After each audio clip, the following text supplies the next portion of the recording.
Welcome to this new video about the one reason why most people, not all, just most people struggle with using AI and also how to solve it. Now I'm going to talk about large language models in this video, but I've just broken it down to AI so that people understand it. We're talking ChatGPT, Claude, Gemini, etc.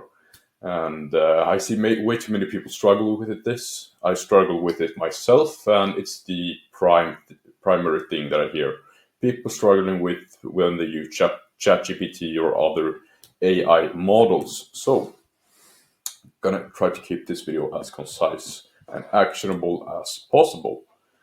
So, why should you listen to me about this? Well, I've used ChatGPT since the release of GPT-3 in 2021.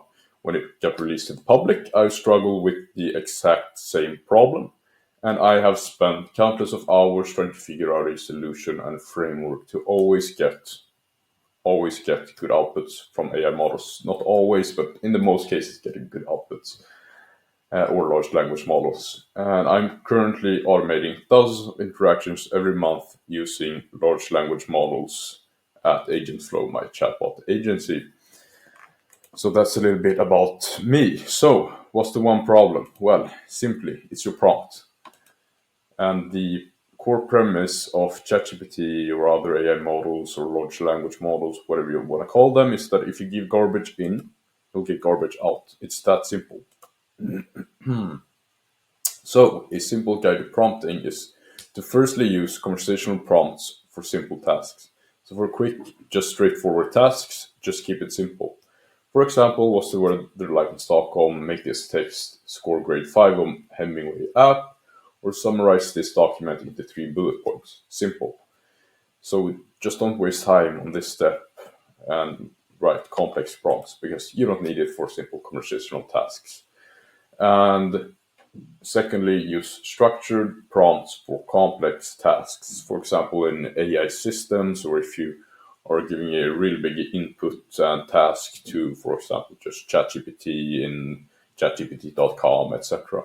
And use this following structure when you want to create a more complex prompt, for example, an AI system or bigger task in ChatGPT or Claude or whichever AI model or large language model that you're using. So the prompt hierarchy and structure that you're going to want to use is to firstly give it a role prompt. What's the role of the AI? What role does it have? What task does it have? Secondly, to just give it the task at hand. Then going down to specifics, get specific information about the task, about you, etc. I'm going to go through through an example in the next slide. And then fourthly, you want to give it context. So context about who you are, what you do, and stuff like that. So it knows about that. Then you want to give it information about the tool that it has at hand. And you don't really have to do this if you are giving an input in chatgpt.com. I'd prefer using this structure in an AI system, but you can use it in, for example, chatgpt.com if you're loading PDFs or information like that the AI model can use as tools. And then you want to give examples of inputs and outputs that you want from the task, and then also notes, just some final notes. Going over to the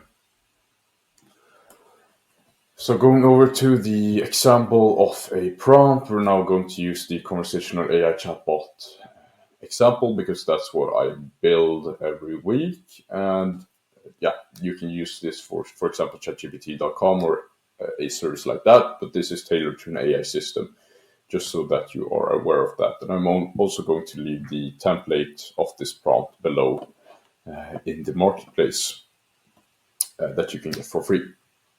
So firstly, give it the role prompt. You just explain what role the AI has. So in this example, you are a digital customer service assistant at a company called John Shoes and your name is Bosse. Then you give it the task at hand. You're going to answer the user question based on your given instructions. Now this is a variable. If you aren't using variables, you can just give it the task that it has. Just input it right there. But now we have a variable instead.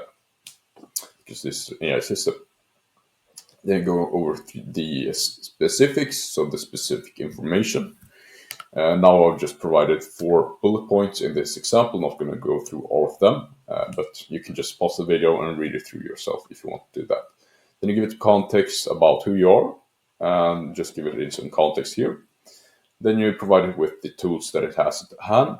So information about our business called John Shoes in forms of PDFs and URLs. Then you provide it with, I'd say, I recommend 2 to 5 examples of inputs and outputs. In this example, it's of questions and answers. But if you give one, I'd give it at least 2 instructions. In this example, I just have 2 to not fill up the entire slide with text. But 3 to 5 is recommended. If you give it, for example, 30 examples, it'll be a little too much and will drain your AI tokens and be quite expensive. Then going over just some final notes to consider, just added some bullet points in there. So that's that for the example of the prompt. As I said, you can use this in chatgpt.com as well.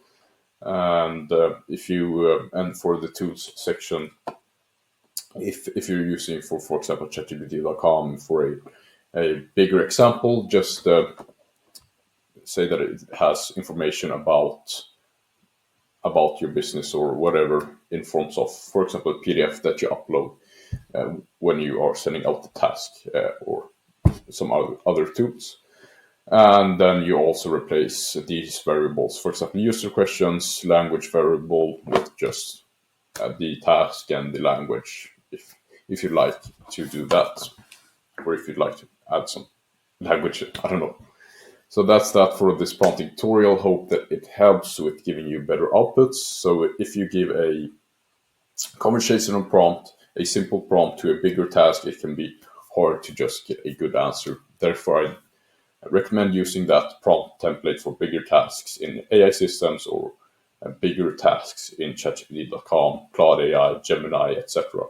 And if you want this prompt template, just go to the link below and you can get it for free. And if you are an e-commerce company that's struggling with incoming customer service inquiries and you like a conversational AI chatbot that works 24/7 on your website to handle the inquiries before it gets sent to your customer service team, also increasing customer satisfaction and decreasing incoming customer service, then just book a free demo call down below and we'll go through if we potentially can help your business to decrease incoming customer service and increase customer satisfaction through faster answers. So that's everything of this video. Hope that it helps. You can also just go to my website, drop me an inquiry there if you have any questions, or contact me via LinkedIn or in the comment section. Yeah, so that's that. Hope that it helps. Bye.